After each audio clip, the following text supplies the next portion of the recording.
Movie की starting एक ऐसी सिटी से होती है जहां पर अमीर और गरीब लोग एक साथ रहते हैं, लेकिन अमीर लोग गरीब लोगों का बिल्कुल भी साथ नहीं देते। वो गरीबों को कुछ भी नहीं समझते और उनके स्टैंडर्ड्स काफी हाई हैं। ये मूवी बेसिकली एक ऐसे इंसान के बारे में है जो इसी सिटी में रहता है, जिसका नाम आर्थर है। आर्थर अपनी मदर के साथ रहता था। उसे कॉमेडी बहुत ज्यादा पसंद थी और वो चाहता था कि एक दिन वो बहुत बड़ा कॉमेडियन बने। उसका आइडियल एक ऐसा कॉमेडियन था जो कि एक बहुत बड़े कॉमेडी शो को होस्ट करता था। आर्थर का कहना था कि एक दिन ऐसा आएगा जब वो भी उसी के साथ उसी के शो में खड़ा होगा, और ये ख्वाब पूरा करने के लिए वो बहुत ज्यादा मेहनत भी कर रहा होता है। अभी दिखाया जाता है कि आर्थर एक साइन बोर्ड लेकर रोड के साइड में खड़ा होता है एक कंपनी की एडवर्टीजमेंट के लिए, लेकिन कुछ शरारती बच्चे वहाँ आकर उसको बहुत ज्यादा तंग करते हैं और उसका साइन बोर्ड लेकर वहाँ से भाग जाते हैं। आर्थर जो कि यहाँ पर जोकर की गेटअप में था, वो इनके पीछे भागता है ताकि वो इनसे साइन बोर्ड ले सके, लेकिन वो बच्चे आर्थर को पहले तो बहुत ज्यादा भगाते हैं, फिर वही साइन बोर्ड उसके मुंह पर दे मारते हैं। उसके बाद वो आर्थर को भी पीटना शुरू कर देते हैं। आर्थर बहुत ज्यादा हर्ट होता है और रोना शुरू कर देता है। वो अपने बॉस के पास जाकर उन्हें सारी की सारी सिचुएशन बता देता है कि बच्चों ने उसके साथ क्या क्या करा, लेकिन उसका बॉस उसे डांटता है और बोलता है कि तुम्हारा दिमाग खराब हो गया है, बच्चे ऐसी हरकत कर ही नहीं सकते, और बॉस उसकी सैलरी कट करने की भी धमकी देता है। आर्थर में कॉन्फिडेंस की बहुत ज्यादा कमी होती है, इसलिए वो खुद को डिफेंड ही नहीं कर पाता।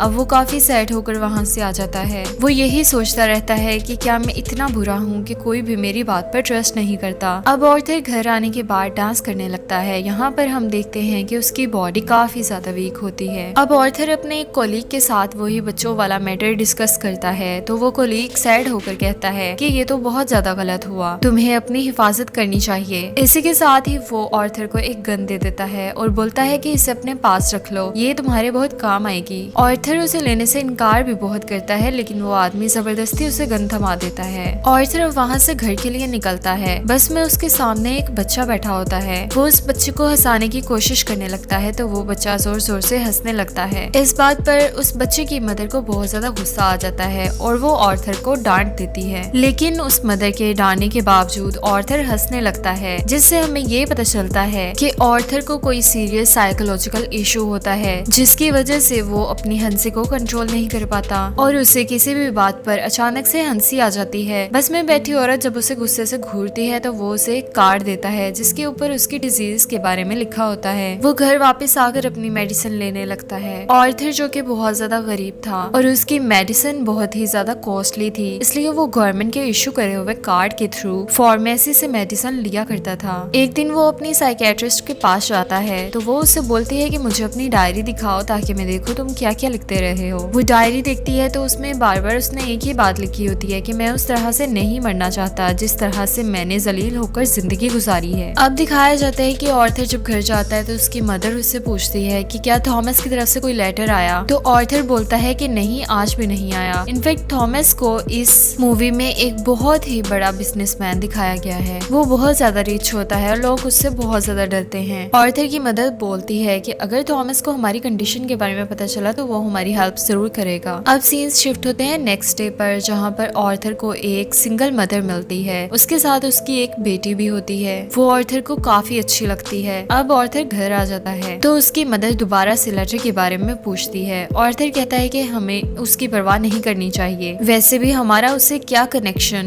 वो हमारी सपोर्ट आखिर क्यों करेगा। अगले दिन दिखाया जाता है कि वही सिंगल मदर आर्थर के घर आती है। वो उसे बोलती है कि मैंने नोटिस करा है तुम मेरा पीछा कर रहे हो। इस बात पर आर्थर कहता है कि हाँ, क्योंकि तुम मुझे अच्छी लगती हो। ये सुनकर वो लड़की हंसने लगती है और जल्द ही उन दोनों में बहुत अच्छी फ्रेंडशिप हो जाती है। आर्थर को एक और जगह से जॉब की ऑफर आती है। वो एक चिल्ड्रन हॉस्पिटल होता है। जब आर्थर वहाँ पर डांस परफॉर्म कर रहा होता है तो उसकी पॉकेट से वही गन नीचे गिर जाती है। सब बच्चे डर जाते हैं और स्टाफ बहुत हैरान होता है कि इसके पास गन कहाँ से आई, और इसी कारण उसको जॉब से निकाल दिया जाता है। आर्थर अपने बॉस को कॉल करके सब बताता है कि ये गन उसके कोलीग ने दी थी, लेकिन बॉस उसको डांट देता है कि तुम झूठ बोल रहे हो, कोलीग ने मुझे बताया तुमने जबरदस्ती गन ली थी। उसे ये सुनकर बहुत ज्यादा दुख होता है कि उसके कोलीग ने तो उसे जबरदस्ती गन दी थी। अब हम देखते हैं कि आर्थर बस से घर जा रहा होता है तो वहाँ पर उसे 3 बिजनेसमैन दिखते हैं। वो थॉमस के ही आदमी थे। वो ट्रेन में बैठी एक लड़की को छेड़ रहे होते हैं। आर्थर को अपने मेंटल डिसऑर्डर की वजह से एकदम हंसी आने लगती है और वो तीनों समझते हैं कि ये हमारे हमारे ऊपर हंस रहा है। इस वजह से वो तीनों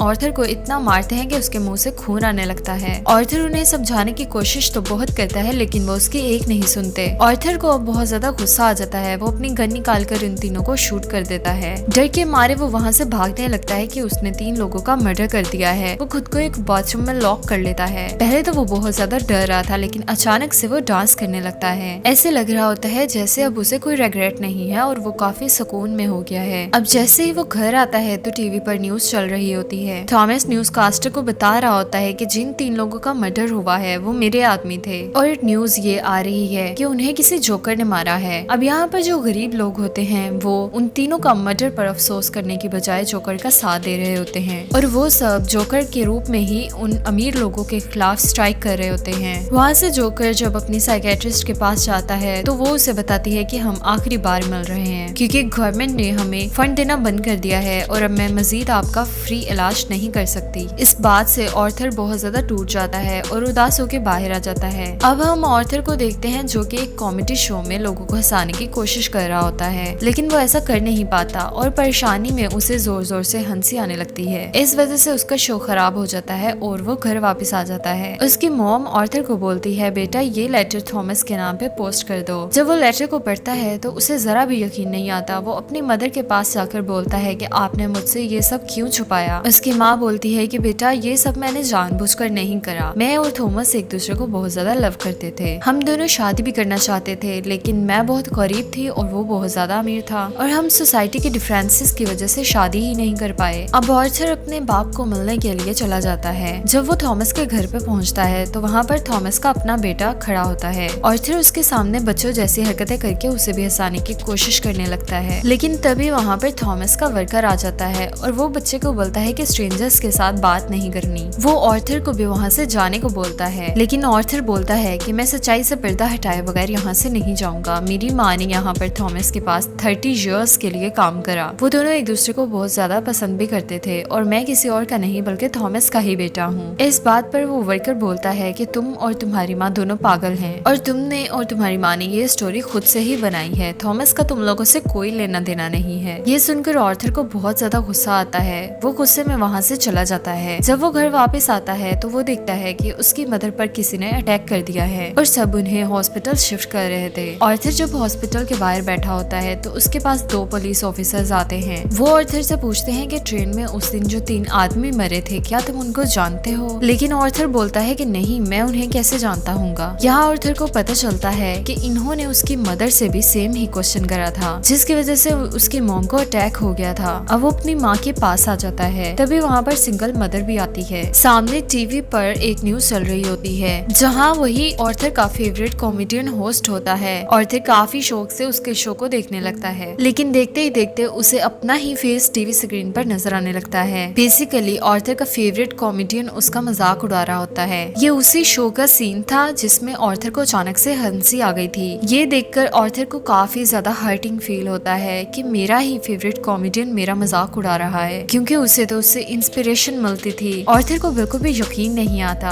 थॉमस जब घर आता है तो न्यूज चल रही होती है कि शहर के हालात काफी ज्यादा खराब हो गए हैं। गरीब लोग अमीर लोगों के खिलाफ स्ट्राइक कर रहे हैं। गरीब और अमीर लोगों में बहुत दुश्मनी बढ़ गई है और सब ही थॉमस के खिलाफ हैं। उन सबको जोकर बना देखकर ऑर्थर को बहुत ज्यादा खुशी होती है। उसे ऐसा लगता है कि पहली दफा उसकी जॉब की किसी ने एप्रिसिएशन करी है। अब जहाँ पर गरीब लोग स्ट्राइक कर रहे थे वो एक थिएटर था। उस थिएटर में अमीर लोग मूवी देख रहे थे। ऑर्थर भी वहीं पर था। थॉमस जो कि उस थिएटर के अंदर ही था। पुलिस वहाँ पर आ जाती है ताकि वो सबको कंट्रोल कर सके। अब बहुत ज्यादा हलचल मच जाती है। इसका फायदा उठाते हुए ऑर्थर उस थिएटर के अंदर चला जाता है। वो थिएटर के वॉशरूम में चला जाता है। वहाँ पर थॉमस भी होता है। ऑर्थर थॉमस के पास जाता है और पोलाइटली उसे बोलता है कि मैं आपका बेटा हूँ और मेरी मदर और आप दोनों एक साथ हुआ करते थे। याद करने की कोशिश करें। थॉमस उसे कहता है कि मैं तुम्हें नहीं जानता और ना ही मैं इस नेम की कोई लेडी को जानता हूँ और उसे जोरदार पंच मार के वहाँ से चला जाता है। उसके नोज से बहुत ज्यादा ब्लीडिंग शुरू हो जाती है। अब ऑर्थर घर आ जाता है। कुछ देर बाद उसे पुलिस की कॉल आती है। वो ऑर्थर से कुछ इन्वेस्टिगेशन करना चाहते थे उस दिन के बारे में जिस दिन उन 3 आदमियों का कत्ल हुआ था। ऑर्थर को ये भी पता चलता है कि उसका जो फेवरेट कॉमेडियन है उसने ऑर्थर को अपने शो में बुलाया है क्योंकि उसने जो क्लिप ऑर्थर का अपने शो में चलाया था उसकी वजह से उसकी रेटिंग काफी ज्यादा बढ़ गई थी क्योंकि बहुत से लोगों ने उस उसको पसंद करा था। वो बहुत ज्यादा खुश हो जाता है और तैयार होकर निकल पड़ता है, लेकिन उसे याद आता है कि थॉमस के वर्कर ने कहा था कि उसकी माँ पागल है। वो मेंटल हॉस्पिटल में जाता है जहाँ पर उसकी माँ का कभी इलाज हुआ था। वहाँ से वो अपनी मदर की फाइल मांगता है और उसे चुराकर भाग जाता है। उनमें साफ साफ लिखा हुआ था कि ऑर्थर की माँ का किसी और के साथ रिलेशनशिप था और वो शख्स उसकी मदर को बहुत ज्यादा फिजिकली अब्यूज करा करता था और मारा करता था। इसी वजह से ऑर्थर के सर पर भी चोट आई थी। इसी वजह से आज वो इस डिजीज का शिकार है। यहाँ से वो सीधा उसे सिंगल मदर के पास जाता है, लेकिन हमें यहाँ पर पता चलता है कि एक्चुअली वो सिंगल मदर एग्जिस्ट ही नहीं करती, यानी वो सिर्फ ऑर्थर की इमेजिनेशन थी, यानी उसको सिर्फ विजन्स आया करते थे। ऑर्थर अपनी मदर के झूठ की वजह से बहुत ज्यादा परेशान था। वो हॉस्पिटल जाता है और वहाँ जाकर अपनी माँ को मार देता है। वो जब घर वापस आता है तो उसे एक पिक्चर मिलती है। उस पिक्चर के पीछे लिखा हुआ था कि मुझे तुम्हारी स्माइल बहुत ज्यादा पसंद है, जो कि थॉमस ने लिखा था और ये उसकी मदर की पिक्चर थी। अब उसे एहसास होता है कि उसकी मदर झूठ नहीं बोल रही थी। वो अपना जोकर का मेकअप करने लगता है। इस टाइम वो इतना हर्ट हुआ होता है कि उसे कुछ समझ नहीं आ रहा होता कि उसके आसपास क्या हो रहा है। अब ऑर्थर के पास उसका वही कोलीग आता है जो कि बताता है कि उस दिन जो 3 मर्डर हुए थे और अब जो तुम्हारी मॉम का मर्डर हुआ, इन सब के बारे में मैं तुमसे कुछ पूछना चाहता हूँ। ऑर्थर विस्पर करता है कि अब ये लोग दोबारा से मेरा जीना हराम करने आ गए हैं और इतना बोलते ही वो अपने कोलीग को बुरी तरह से मारना शुरू कर देता है। अब ऑर्थर फुल तैयार होकर जोकर का कॉस्ट्यूम पहन के बाहर निकल जाता है। वो अपने फेवरेट कॉमेडियन के शो में जाने की तैयारी कर रहा था। वो बहुत ज्यादा हैप्पी होता है और रास्ते में डांस करता जाता है। वहीं पर वो दोनों पुलिस ऑफिसर्स भी आ जाते हैं जो कि उस ट्रेन में हुए मर्डर्स के बारे में इन्वेस्टिगेट कर रहे थे। अब ऑर्थर वहाँ से भाग पड़ता है और एक ट्रेन में घुस जाता है। अब इस ट्रेन में बहुत सारे ऐसे लोग थे जिन्होंने सबने जोकर का कॉस्ट्यूम पहना था और इतने सारे लोगों में पुलिस उसे ढूंढ ही नहीं पाती। जोकर इसी बात का फायदा उठाते हुए वहाँ से बाहर आ जाता है और अपने फेवरेट कॉमेडियन के शो में जाने लगता है। जब वो अपने फेवरेट कॉमेडियन के पास जाता है तो वो उससे क्वेश्चन करता है कि क्या तुम भी अमीरों के खिलाफ प्रोटेस्ट कर रहे हो, इसलिए जोकर बने हुए हो। ऑर्थर उससे रिक्वेस्ट करता है कि आप लोगों को मेरे बारे में कुछ भी मत बताइएगा, सिवाय इसके कि मैं एक ऑर्डिनरी जोकर हूँ। अब उनका लाइव शो स्टार्ट हो जाता है। पब्लिक उसे देखकर काफी खुश होती है और बहुत ज्यादा अप्रिशिएट कर रही होती है। यहाँ पर उसका फेवरेट कॉमेडियन उससे क्वेश्चन करता है कि तुम यहाँ पर जोकर बन के क्यों आए हो। तो ऑर्थर उसे बोलता है कि मैं हमेशा खुश रहना चाहता था और मैं लोगों में हमेशा खुशियाँ बांटना चाहता हूँ। लोगों ने मुझे इस तरह से पसंद करा तो मैंने सोचा कि मैं इसी तरह से चला जाता हूँ। अब अचानक से ऑर्थर लाइव शो में ये बताने लग जाता है कि उस दिन ट्रेन में जो मर्डर हुए थे वो उसी ने करे थे। वो कहता है कि ये सब मैंने आपको इसलिए बताया क्योंकि अब तक बहुत से गरीब लोग मर चुके हैं। कितने ही अमीर लोगों ने गरीब लोगों को बेदर्दी से मार दिया, लेकिन आज तक किसी ने नोटिस नहीं करा, किसी ने भी उनके खिलाफ आवाज नहीं उठाई। लेकिन जब मैंने किसी अमीर आदमी को मार दिया तो लोग इतना शोर किस लिए मचा रहे हैं? क्या सब लोग बराबर नहीं होते? क्या अमीर लोगों में कुछ खास बात होती है? वो कहता है कि सोसाइटी बहुत ज्यादा खराब हो चुकी है और सिर्फ अपना ही फायदा सोचती है, और आज अगर तुमने मुझे बुलाया है तो इसमें जरा भी तुम्हारी रहमदिली नहीं है, बल्कि तुमने मुझे सिर्फ इसलिए बुलाया है कि मेरी वजह से तुम्हारे शो की रेटिंग बढ़ रही थी। लेकिन ऑर्थर का जो फेवरेट कॉमेडियन होता है वो कहता है कि ऐसी बात बिल्कुल भी नहीं है। ऑर्थर को बहुत गुस्सा आ जाता है कि तुम अभी भी झूठ बोल रहे हो। वो गुस्से से अपनी गन निकालता है और सबके सामने उसे शूट कर देता है। लोग डर के मारे वहाँ से बाहर भागने लगते हैं, लेकिन यहाँ पर ऑर्थर इतना कॉन्फिडेंट होता है कि किसी से नहीं डर रहा होता। पुलिस ऑर्थर को अरेस्ट कर लेती है और अपनी गाड़ी में उसे दूर ले जाने लगती है। लेकिन ऑर्थर रास्ते में देखता है कि उसके बहुत ज्यादा सपोर्टर हैं जो कि उसे सपोर्ट कर रहे हैं। एक एम्बुलेंस आती है और काफी स्पीड के साथ पुलिस की गाड़ी में टक्कर मार देती है। इस वजह से वो पुलिस कार खत्म हो जाती है और जोकर बाहर आ जाता है। वो उन सब लोगों में शामिल हो जाता है और उसी गाड़ी के ऊपर खड़ा हो जाता है। सब लोग उसे देख पा रहे थे और उसे देखकर शाउट कर रहे थे। उसके नाक और मुंह से खून बह रहा था, लेकिन वो उसी ब्लड के साथ एक स्माइल बनाता है और हाथ फैलाकर जोर जोर से हंसने लगता है। और ये एक ऐसी स्माइल थी जिसके पीछे बहुत ज्यादा गम, दुख और तकलीफें छुपी थी।